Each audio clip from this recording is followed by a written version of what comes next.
What's good, everybody? Welcome to Left Lane Chronicles. If you're tapping in live, we appreciate you tonight. We're not just talking about miles, we're talking about mindset.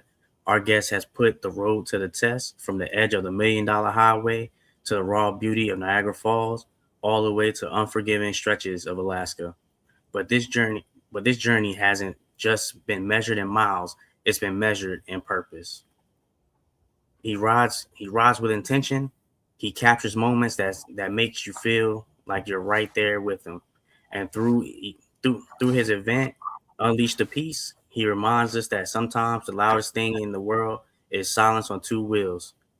I want y'all to help me welcome GQ.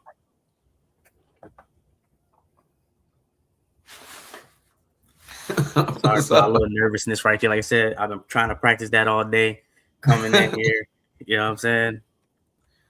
What's So, good, man? hey, I just want to know how you feeling tonight. Hungry. That's about it, man. Been feeling a little under the weather. The weather down here has been so up and down. So a little stuffy, little nasally, sinuses and uh sinus draining and all that kind of good stuff or whatever. So I'm not feeling 100%, but any day above ground is a good day. So Hey, I feel you on that one. And before before the bite and before the content, I just want to know who is GQ. before the bike and before the content, who is GQ? Well, Ricky, which is my name. He is a father, an educator, a creative, um, somebody who will go to the end of the earth for you, somebody who will stand up for the little guy, um, but also somebody who, if you cross him, you don't want to cross him. Um, I think the biggest thing what people don't know about GQ or who I am as a person, I'm probably like the most closeted introvert that like nobody knows. Like I'm so content with just like being alone and being by myself and like just basking in solitude. Um, and I think a lot of people don't know that about me. A lot of times when we're out at motorcycle club events or different events, um, I like to have my camera so that camera kind of like allows me like to have like a barrier. And of course, I talk to everybody, but like I'm not a person who is like, "Hey y'all, look at me, I'm here." You know what I'm saying? Y'all can rest now. Like GQ didn't pull the like that's definitely not me. Like I'm really, I'll pull up, park or whatever. Hey, what's up, y'all? How y'all doing? Blah blah blah. But super super super big introvert. So yeah, that's who you know all the other stuff like that's who I am. So with that, being an introvert, um, how do you manage to, you know, be able to pull it out of you whenever you do have people, that kind of like, crowd around you and try to like bombard you with these like what questions or, because I know you like to give knowledge. I've seen, you love, doing positive things. How do you manage to pull that out? Because it's not about me. Like it's not hard to do. Because once again, it's not about me. It's about uh either helping somebody or um assisting somebody or like it just being present and available. And I think like that's the biggest thing, no matter like how bad you're feeling or how tired you are. One of the biggest things in life, like we have to be present for each other. Like you got to be present for your kids, you got to be present at work, you got to be present for all these different things. And so um I can be getting off the bike at after a 12-hour day and somebody run up, I'm definitely not gonna ignore them or anything like that, because one, I don't even think like that highly of myself to, you know, shush somebody off or anything like that. No, that's insane. And so they just being present and being relatable.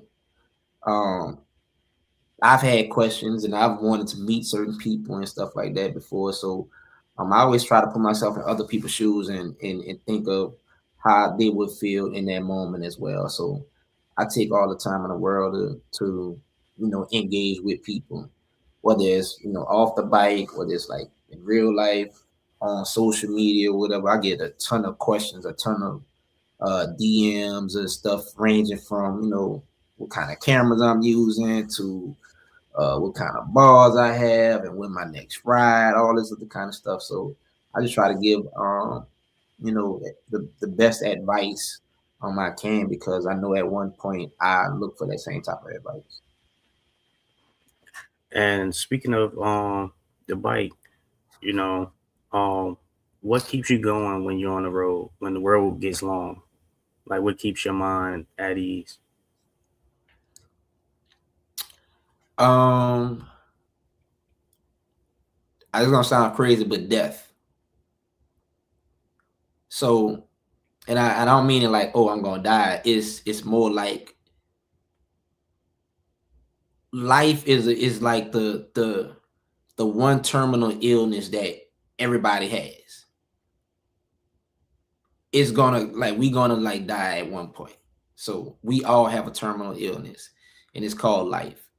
And me getting out there like, and it's long, and I might be tired or whatever, and I'm just like, man, there's somebody like right now wishing that they could be doing what I'm doing right now. There's somebody who, whether like uh voluntarily or involuntarily, is not able to do what I'm doing. And me being able to take as much time as I can and get and squeeze um as much as I can out of life is really what keeps me going, because one day we all gonna die.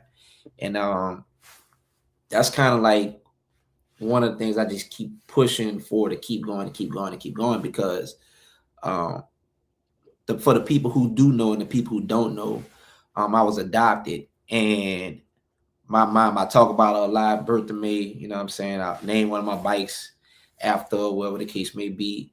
Uh, I would always tell her, I'm gonna do all these great things, and I'm gonna do so much for you. And when I'm when I'm able to do it, I'm gonna do it.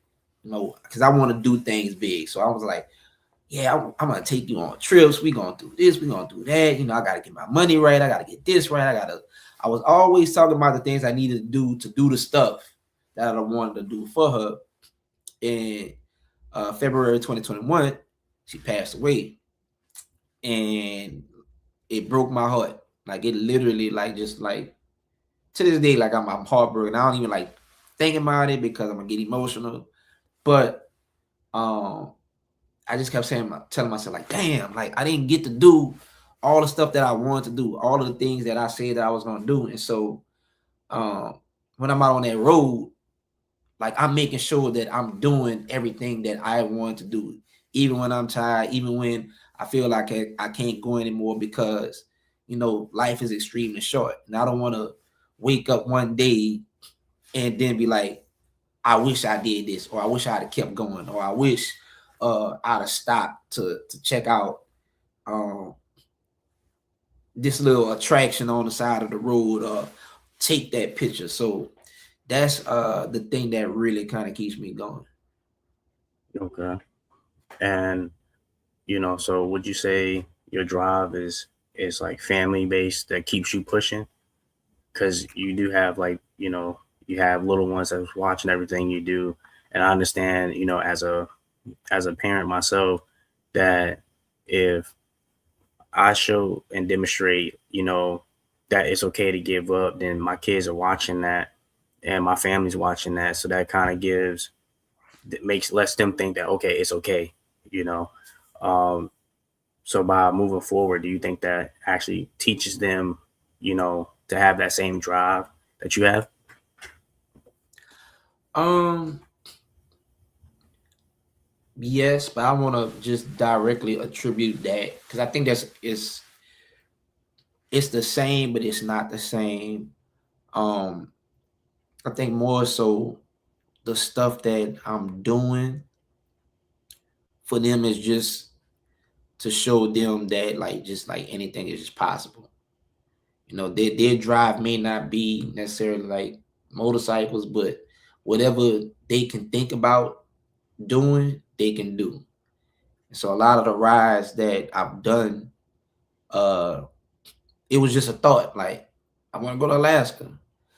I want to go to Niagara Falls. I want to, go to California for the first time. I want to go see this. It was always a thought. And then, but thought without action is just wasting time.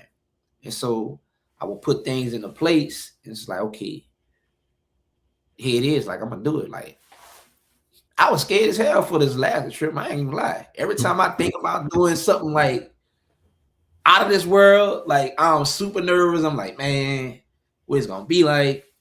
They got bears out there. It's gonna be crazy. You know what I'm saying? But I put everything in place for me to do it. So like now it's like I think of it like a roller coaster. I used to be definitely afraid of roller coasters. Definitely afraid. Like I would not get on a roller coaster. And then one day I was like, you know what? You can do it, but you gotta prepare yourself to do it. And then once you on and that is locked in, you can't get off. You just gotta ride it. So it's like I put all these things in place, and once I crank that bike up and I'm gone, like, hey, you gotta go ahead and finish it now, bro. Hey, I trust me, I get you on that one. 50 Shades of Jay said, hey, and Big Mafia said, a legend. Oh man, I don't know about a legend, but I appreciate the comment. Hey, man, I will say this. You are definitely a legend that's being born right before our eyes because everything that you're doing is going to be talked about for years to come. And there's no doubt that you're leaving your mark on the riding community. So I can contest to you being a legend. I mean, I'm just doing stuff that I like to do. Um, and I don't know. I was like, I don't I don't I don't do this. I do it because I want people to see it because I do want to inspire people, but I don't do it for like the rah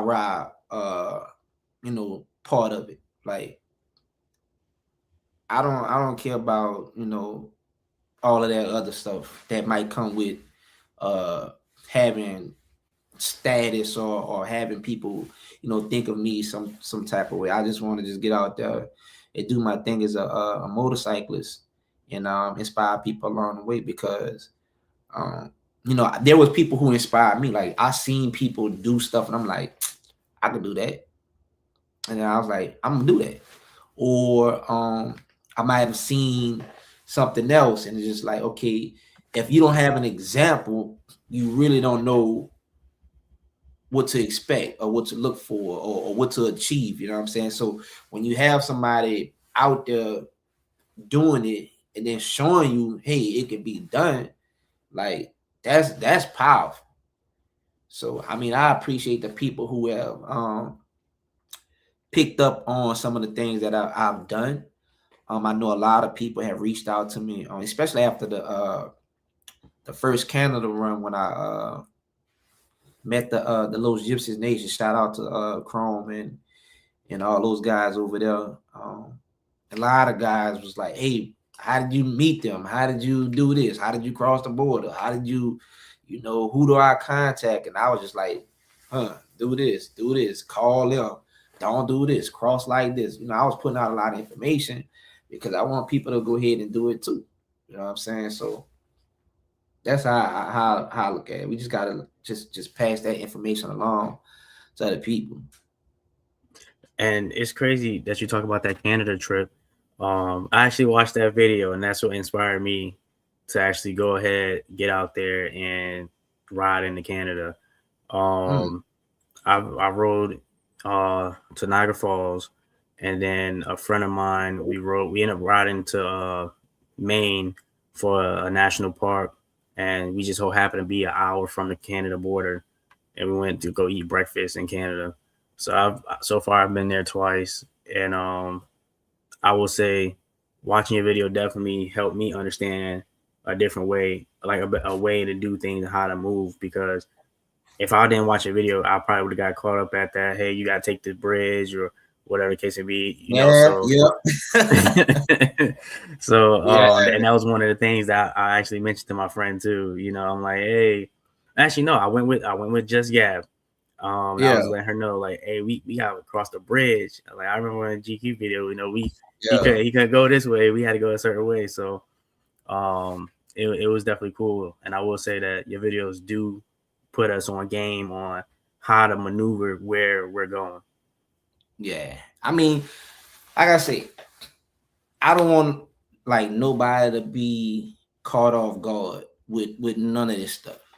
I don't want nobody to be caught off guard. So, um, like the Canada thing, I met some guys locally that went. They crossed through Buffalo, but they was telling me how they got caught up at the border. They were telling me like, man, you know, they saw our vest and this and da da da, and we got held up for 4 hours. And I'm like, I ain't got 4 hours to get held up at. So you know, every time I cross the uh the Canadian border or any border per se, I pack my cuss away. Now some people have better luck or whatever the case may be, but I don't want to chance it because my time is valuable and I don't want to waste my time for something that's minor. You know what I'm saying? Like it Yeah, doesn't make sense to get held up when I could just go ahead and like, okay, look, I'm about a mile from the border. Let me go ahead and just, take my stuff off, pack it up, or whatever you want to look as especially in this climate. You know what I'm saying? You want to look as least intimidating, threatening, whatever you want to call it as possible. So I just went ahead and just did that. Didn't have any problems going and crossing, going and coming.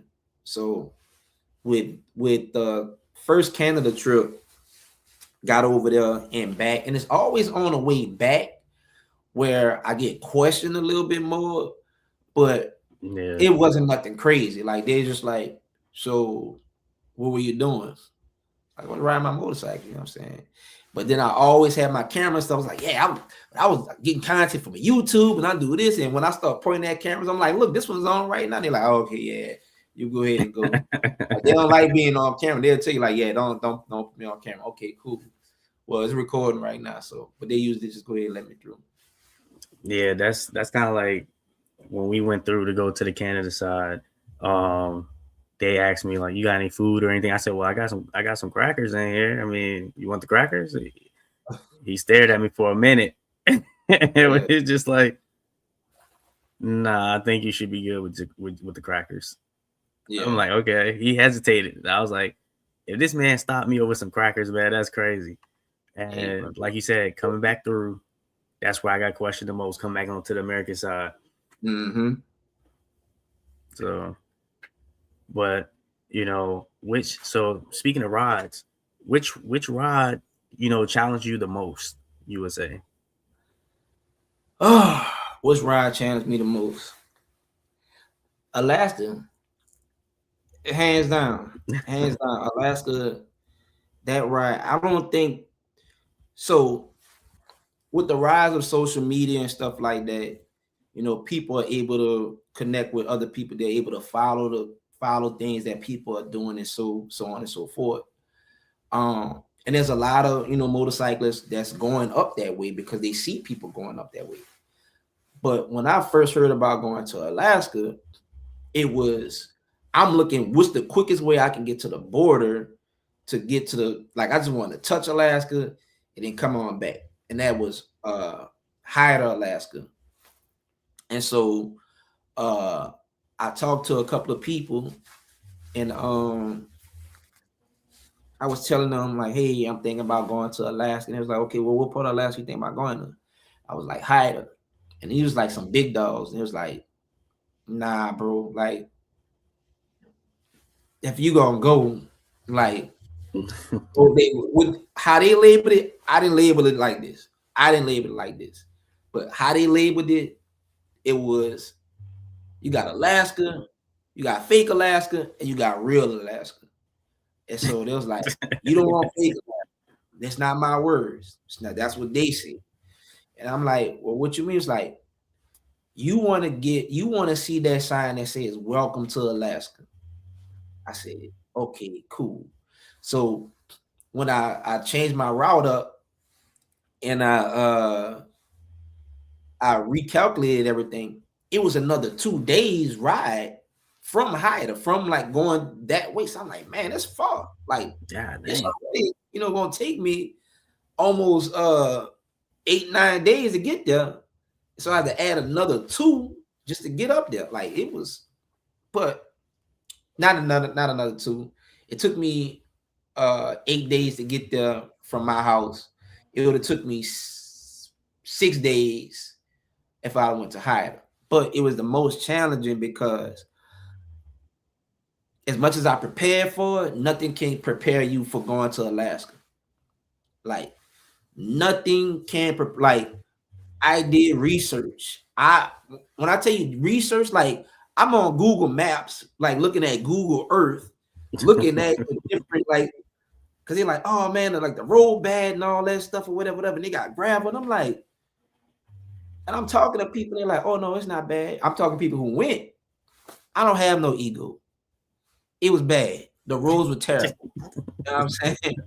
But I'm asking them, and I'm like, okay, maybe it's not that bad because I'm zooming in street level Google Maps, like looking at different pieces and like literally assessing the road. But that stuff changed so fast. Like it really changed. There's nothing you can do out there to prepare you for the change in terrain now because I was talking to one of the construction guys and because they do construction all summer. So it's gonna be you're gonna hit construction no matter what, and the road is gonna be bad no matter what. The dude said you would be lucky if a year and a half pass and they don't have to tear it up. Like so they pretty much have to tear the ground up and repave it for the wintertime every single year. Now some parts are worse than others, some parts are not. But there's nothing can prepare you for that. And nothing could have prepared me uh mentally for being out there so far. Like once you start getting way up in the Yukon, nothing Yeah. can really prepare you for that. Like nothing. And the reason why I say that is like you're really out in the wild. No cell phone coverage. And I ain't talking like, okay, well, we hit a dead spot, whatever. Like you're going 4-5 hours with no coverage, no cell phone service.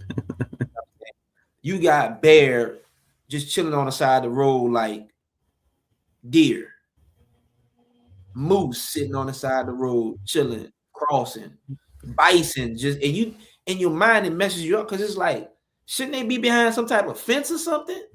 Ain't no fence, it's just wide open. It is all the way See, wide open. you braver than me. Look, I said it before and I say it again. God takes care of fools and babies. And I was most definitely, I ain't a baby, I'm most definitely a fool because I didn't know. I would do it again though. I wouldn't do it on my bike, but I would do it again knowing what I know because I'm more prepared for it. But initially, There's nothing that can prepare you for, like I said, mentally being out there. You know, even like getting gas, it's like a process in some places. Like sometimes you gotta take your card, you gotta go in there, leave your card, come back out, turn on the pump like this little lever, and then you can hear like spinning up like woo. Then you pump in gas, then you come back out, you take a picture of how many gallons you got because it's not hooked to the thing in there. Take a picture, then you go in there and show them like, yeah, I got 4.5 gallons, and then they do a little calculation with this old calculator. Okay, and then they run your car. Like nothing can prepare you for none of that stuff.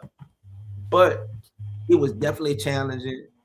Um, and I think it was another reason why I was challenging because I took 17 days. I did it in 14, but I took 17 days off, and I was running every single day. Like we talking first 2 days, it was did 1,900 and something miles, just going straight up. Like we were rolling, and every day was a 12 to 15 hour day minimum. So I think that was another reason why that was probably my most challenging ride. So, what would you say was like the most beautiful ride you've done thus far?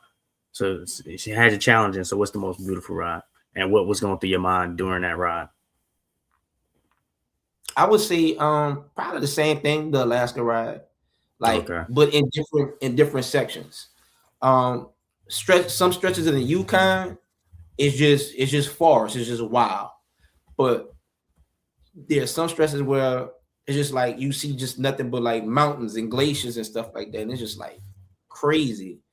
And some of the ecosystems out there, it's like there's like sand. Like it's like there was this one part, the glacial sand, like I forgot what they call it, but it's like a sand dune, but it's like mountains with like ice and stuff, and it's like a lake right next. It was just insane, but it was beautiful. It was so beautiful. But one of the parts that stuck out the most was the Icefields Parkway uh in Canada. That was insane. That was really insane. Like that stretch is just probably when you talk about like blue water, like it's like extremely blue, like neon, almost like it's like radioactive. Like it's just like so blue, and it's just something that you're just not used to seeing. And me and my club brother, we were on the corridors talking because there is no, you don't have service a lot, so we got the intercoms going, and we just like, man, it's insane. Like we would literally just in awe the entire time of how like just beautiful it was just being out there. Like we would just pull over and just like just look for a second, like this is insane. Like you wouldn't believe how vast it is out there and how beautiful it is out there at the same time. So that was Did you about the did you manage hardest. did you manage to bring any trinkets back? I always get patches. That's my thing. I gotta I get patches for everywhere I go. And I put them on my other vest and jacket when I'm out doing um content creative stuff and stuff with Harley Davidson and different brands. But Okay. and I also got a Survivor t-shirt. I survived the Alaskan Highway t-shirt, and it was definitely worth it. Matter of fact, I need to go find it and frame it because that was something else. Yeah, because excuse me, I remember when we everybody was patiently waiting for that video, and when I finally got a chance to see it, I was like, I see why this was worth the wait. Because to me, anything that's outside of like your normal scope of what you're used to is Mm, beautiful in my eyes. And the fact that you even took that leap to even do that trip was amazing. And speaking about the planning of the trip, leading up to it, what was your thoughts when planning that ride? Like what was going through your mind? Um, that I was gonna be on the road a long time. Like not necessarily like days wise, but just like hours wise. I was gonna be on the road a lot. Um, I use Chat GPT and Google Maps and just talking to other people to um do it or whatever. And Yeah. every day, like I had to ride a certain amount of miles, a certain amount of hours. So I'm like, man, that was gonna be like crazy. Um, Big Mafia said on your Alaska run was your speedometer in kilometers because it was certain. Kilometers. Yeah, Okay.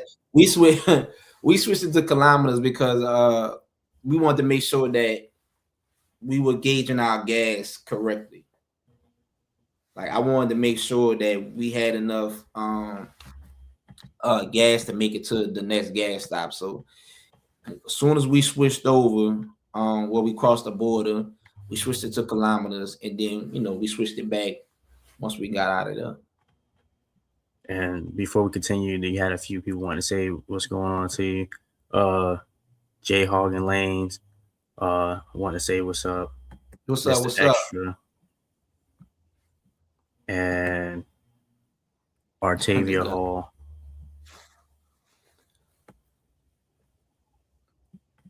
Hey, like I said, y'all comment. We gonna make sure we get y'all. You know what I'm saying? We're not gonna just leave y'all high and dry. I promise you. So, like, is there ever a time where you're on the road and you're just like, you know what, this was the plan, but you kind of alter your plan or route in the midst of the ride? Yep. Uh, when I went to California, the was it the third time? I think the third time I went to California. Coming back, uh, no, there's a second time. But anyway, coming back, I had this route where I was going to hit a couple of different national parks and some different things or whatever. And sometimes I'm just like, I'm either tired, I'm just like, you know what, I'm not gonna hit it, or I see something, I'm like, you know what, I'm gonna just go ahead and just go over here and check this out or whatever. So um, I only do that when I'm riding by myself because I Okay. can't. Um, I don't do it when I'm riding with other people. I try to, if I say, hey, we're gonna do X, Y, Z, I tried my best as much as possible to stick to X, Y, Z. Now, if things happen that's out of my control or whatever the case may be, or it's gonna affect my safety one way or the other, then of course, like I would alter the ride and do what I need to do as I see fit. And also, since we're talking, like, I want to hit on something I know a lot of people are curious about or wants to know more about. Um, how did Unleash, excuse me, the piece start? Um, so how did it start? It was just time. I mean, I had a following. I had a lot of people who, wanted to meet me or ride with me. Uh, and I thought I was like, well, look, this is, I'll just put something together and, you know, I can knock multiple birds out with one stone and just turn it into a weekend event.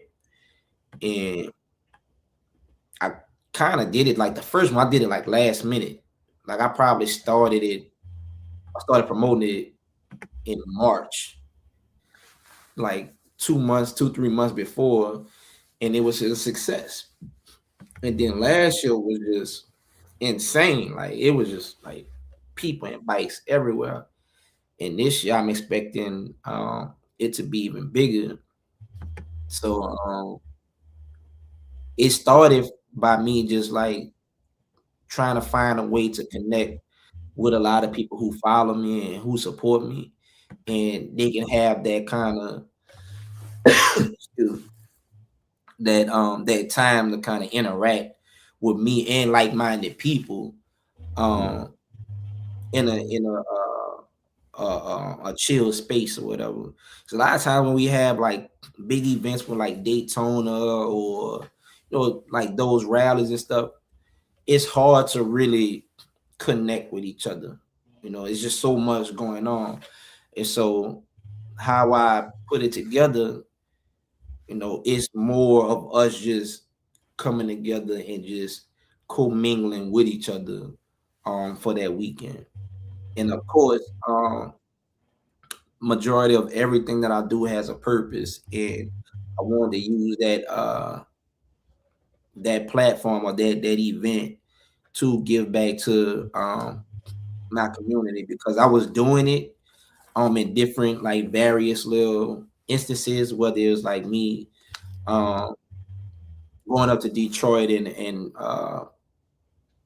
hosting an event at this elementary school, and hooking the kids up with headphones and tablets and stuff like that, or going out to Fayetteville and blessing the one lady with some money for groceries and stuff like that. uh I was like, okay, well, this will probably be like the capstone every year. Like, okay, we're gonna do something big, and I want it to get bigger and bigger and bigger. And hopefully, if things go right, um, if they go right, I- something's gonna happen where we're gonna be able to raise a lot of money and be able to like really, really bless an individual this year. So Okay. Yeah, I can definitely see at least the piece growing into like one of those events that become gets on a massive scale. What you're doing is definitely good for the people. It's definitely good for fellow riders out there. You giving them another outlet and something to look forward to. Um, what does peace mean to you? ooh, that's crazy. I had that was my essay that I gave to the kids in Detroit. They had to write an essay to be eligible to get uh, some of the prizes, and the question was, what does peace mean to you? Um, for me, peace is being able to live my life to the best of my ability, and that's pretty much that's it. Just living life. That's peace. So when I'm out on that bike and I'm doing my thing and I'm traveling, whatever, that's my peace. But mainly just living life to the best of my ability. So even when I'm at home with the kids, or I'm at work with the children that I teach, or I'm just sitting here just like painting and stuff, like I'm living my life to the best of my ability. So that is probably what peace means to me. That's dope. Because I get it. A lot of people have their own interpretation of peace. Like for myself, peace for me, I would have to say, and not to sound too like into bikes, but riding has definitely become my peace. You know, Mm. that is my escape from everything. Um, as we spoke about before, I'm in the Northeast, so I gotta have to find a new way to uh, balance that piece out. So Yeah. uh, I find ways to keep myself busy. Uh, Something about me also is that I I am a trained chef, Mm. so in the wintertime, what I like to do more of is get back into like the kitchen atmosphere and start doing more of experimenting on different cuisines and whatnot. So that's another piece of mine. and a lot of people don't know that. But yeah, food is definitely one of my piece. One of the things I can say is a piece of mind. Um, Yeah. so when people come to your event and they leave, because I've seen the smiles and you had people singing karaoke. So when people leave your event, you know, what do you want them to feel when they're leaving that event? um, what do I want people to feel when they leaving that event? Um, I want them to feel like they left feeling more connected with the people who were there. I wanted to feel like family. Like the Peace Army is one big family. And I really want people to feel that way. And I think I achieved that. I think I achieved that at this, at least with part. I know I did it the first one, but the second one really kind of like stamped it. Like it really was like a family atmosphere. So that's what I want people to leave feeling like we're there for each other. We look after each other, we take care of each other, we're gonna love on each other. Um we're gonna ride with and for each other. So you might have left, or you might have came there by yourself, but you may have left with so many more people. May not, and it may not have been physically like riding with you, but you may have left with a new cousin, like my girl Rose says, that's the cousin reunion, you know what I'm saying? So Yeah. like, and when she did her video, I was like, man, like that was probably, I couldn't explain it a better way. Like I couldn't explain it a better way. So I want people to leave feeling like they was a part of a new family. And I'm pretty sure the community, that you built, they can contest to everything that you're saying. And speaking of videos and whatnot, what inspired you to start documenting your rides? I'm gonna answer that question, but I seen one earlier. Did I have any issues on my bike? With my bike on my way to Alaska, whatever. The only issue, excuse me, I ain't feeling too good. The only issue that I had on my bike, my navigation froze. Uh, like I was way up, like it just stopped work. It just froze. I'll turn the bike off, turn it back on, and it was still like that. But I had to pull the main fuse and then put it back in and it started working. But that was the only issue that I had with that bike. But back to your question, what inspired me to start making videos? To document your rides? Yep. Document. It was a couple of different things. I think the biggest thing for me was showing people down here, locally, like, hey, it's stuff out there.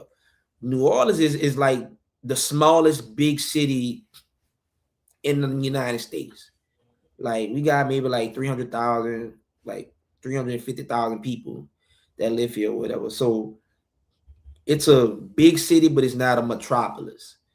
And a lot of people who grow up here, they don't leave. Like a lot of people do not, like they don't go. Like they live, they have their neighborhoods, they stay there, and they don't go too far. Now, since Katrina, they'll go to Texas, uh Mississippi, Alabama, Georgia, whatever. But outside of that, they ain't going nowhere. And so I was in my previous club, and we would just, ride fairly locally. And I went to the Lone Star Rally for the first time. This is when I first got my bike, first got my Harley. I had a Road King, and I'm like, I went with another club to the Lone Star Rally, like maybe a week after I got that Road King. And I came back, my mind was blown. Like, dog, there's no way. Like all these bikes are just like right here. I had never seen nothing like that ever in my life. And so I came back and I'm telling them like, dog, like we gotta come, we gotta do this, man. This is like fire. Like they got all these people and all these bikes and everybody's having a good time and just it's just everywhere. And then they looking at me like, man, what you talking about? Like, man, go sit down somewhere. Like, so I'm like, all right, I'm gonna show you. So got me a little used GoPro, little GoPro Hero 5 and a GoPro Hero 6. And I just started recording. And then I started seeing other YouTubers in the beginning. Like I remember watching, of course, like Traveling Tall, uh Queen Sid, uh Law Abiding Biker. Like I was at that point I was infatuated with like people traveling on motorcycles.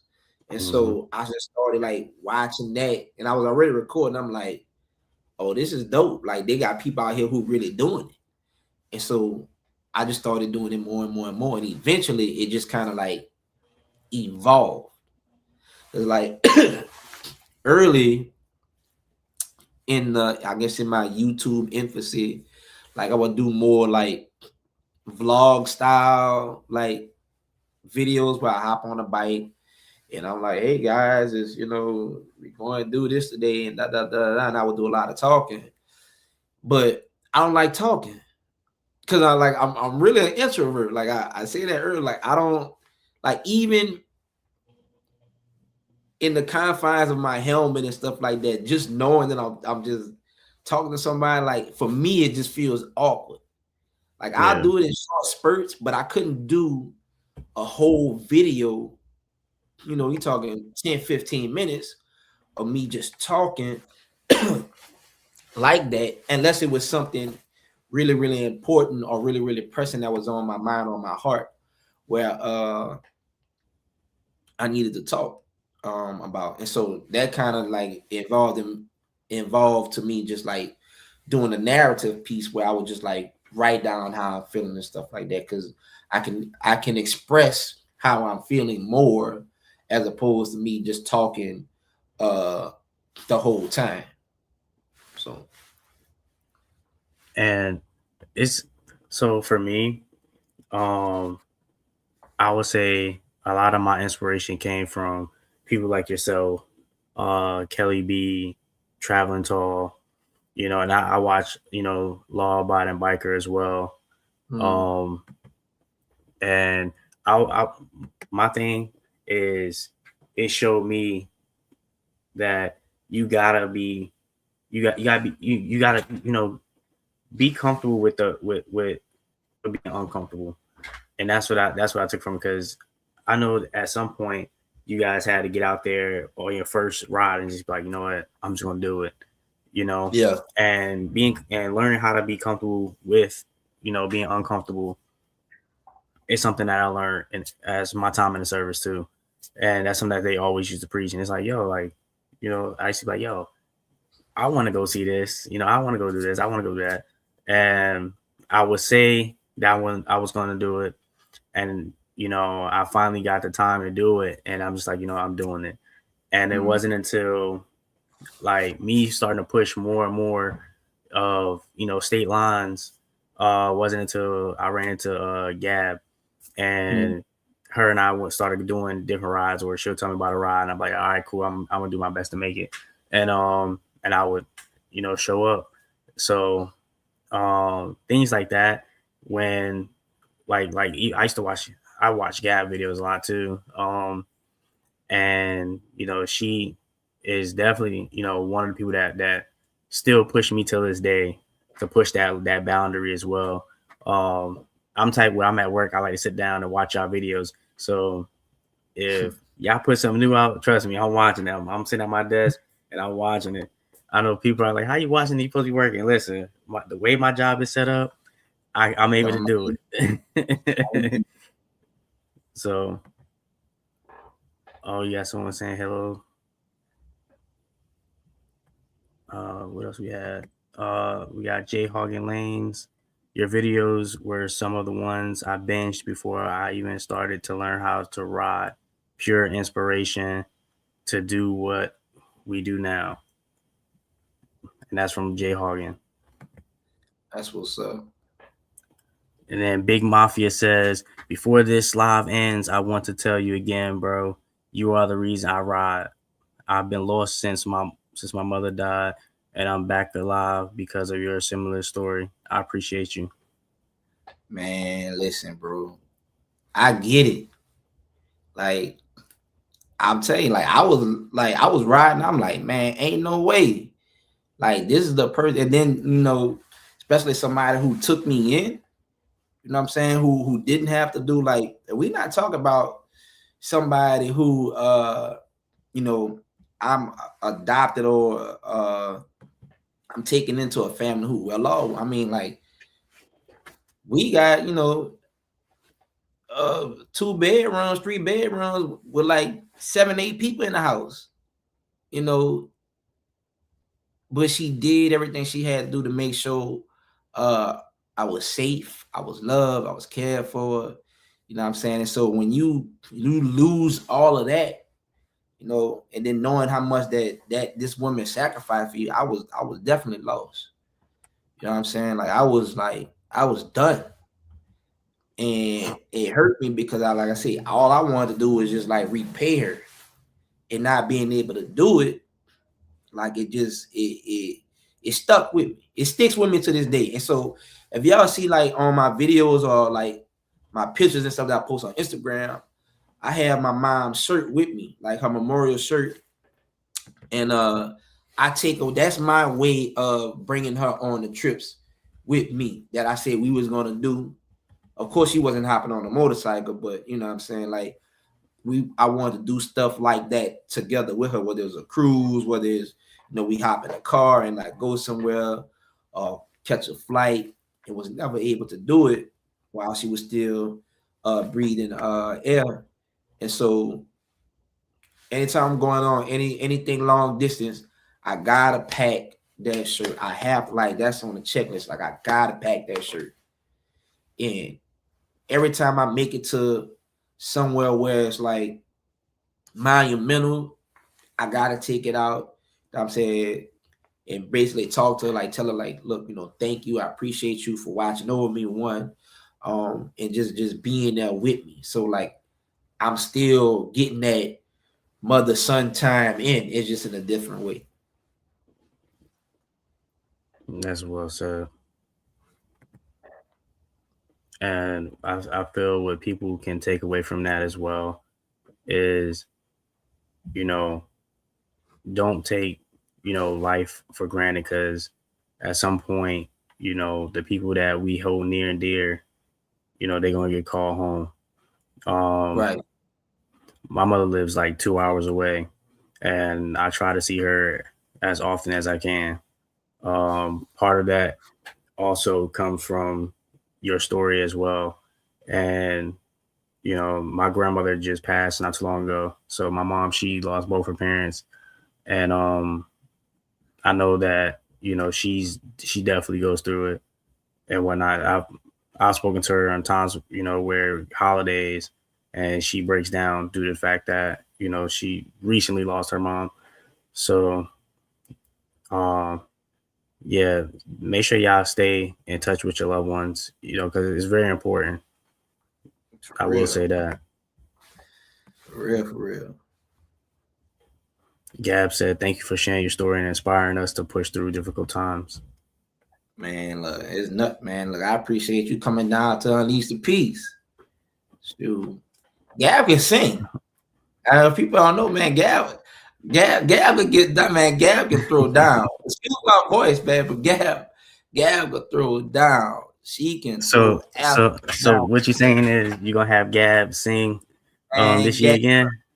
Gab and Rue is the headliners for the karaoke night for Unleash the Peace, man. Like, they the headliners. Hey Gab, you heard that now. Don't not show up now. You better show up, be prepared to sing. Don't be over there trying to think you're gonna be sitting there having your little drinky drink. Nah.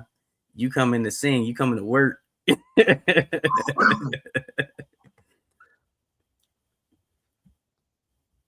Let me see. Oh wait. Hold up. But Look. see, this is we not playing, Gab. We are not playing. We are not playing at all. Well, at least I ain't playing. I'm dead serious.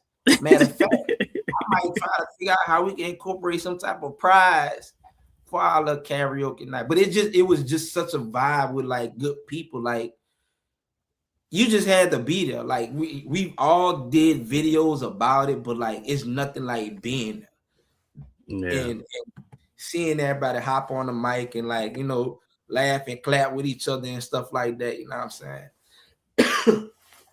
Is it's a good time, man. It's a good time. So before we get out of here, because we have a few minutes left, I do have some rapid questions for you. Okay. So, do you prefer mountains or the coast when you ride? Mountains. Solo or group rides? Solo. Sunrise or sunset? Sunrise. Long hauls or quick escapes? Long hauls. I need to go. Well, ladies and gentlemen, there you have it. You have the rapid questions. That's it for the quick fire. I thought you were gonna come with about look. I was ready. Hey, I was ready. they were quick. Oh, we got street glide or road glide. Road glide. That's because he got a street glide. That's why he was hoping you say street glide. You got Kelly B in the house. No matter what, man. Road. Listen, I had a Road King. My first Harley was a Road King. I sold and I had a street glide. And I rocked that street glide for a year. And I sold it to a good friend of mine. And then I bought the Road Glide. But I had a street glide. And I pimped it out, painted it, rims, music. Like it was a nice bike. But I prefer Road Glide though. Okay. So just one last question. So whenever you do your videos, because I know a lot of people be wondering this, how do you pick those perfect shots? Like what goes through your mind before you snap that camera? You talking about the videos, right? When I'm Yeah. riding. Like I'm always paying attention to everything when I'm riding. Like miles down the road, like if I can see something off in the distance, like I'm preparing myself to get ready. Like I might see some windmills to the left, like, okay, these windmills coming up. I'm getting ready to pass them out. Let me go ahead and get ready or position the camera so I could go ahead and get that. It's just what you would want people to see if they wasn't with you. So I'm obviously here. I can say, yeah, man, it was windmills and they had a river over here and they had a mountain, they had some snow and some goats and some bison and stuff like that, whatever. But if you never showed them that, then it don't really hit the same. So I don't want to say it's like a perfect shot. It's just that it's shots that people can appreciate. So when I'm riding and I'm like, man, the sunset look good right here. Let me hit the sunset. Or it's a body of water that's really nice or whatever the case may be. Boom. I started bringing the 360 with me and sitting on the back for like places where I wanted to keep two hands on the bike at all times. Like when I rode the $1 Million Highway, like I didn't want to take my hand off. I pressed record and I let it go. And I just rolled along and I went back and I chopped it up. But you're able to see the entire like landscape in that moment when I did the tunnel of trees up in the Upper Peninsula of Michigan. You can't really understand what it's like to ride the tunnel of trees if it's just like a front facing camera or a back facing camera. So that 360 will give you like, okay, like those trees really go above you in a tall canopy, and it's literally all the way around. So Mm. uh I just try to capture stuff that would allow people to really see what it's like to be here in that moment. I guess that's like the best way for me to put it per se. Okay. Well put. Well put. Well, ladies and gentlemen, tonight was a reminder that the road isn't just somewhere you ride, it's somewhere you learn. Every mile, every moment, every quiet stretch adds to who you are becoming. GQ, thank you for sharing your journey and your piece with us tonight. To everyone watching live or catching the replay, thank you for riding with us. Follow Just GQ, support Unleash the Peace, and keep moving with intention. This is Left Lane Chronicles. We'll see you down the road. And remember, keep them twos down. You heard? We out. Oh wait, All I right, bro. think some people try to get their last bit. Okay, All what, right.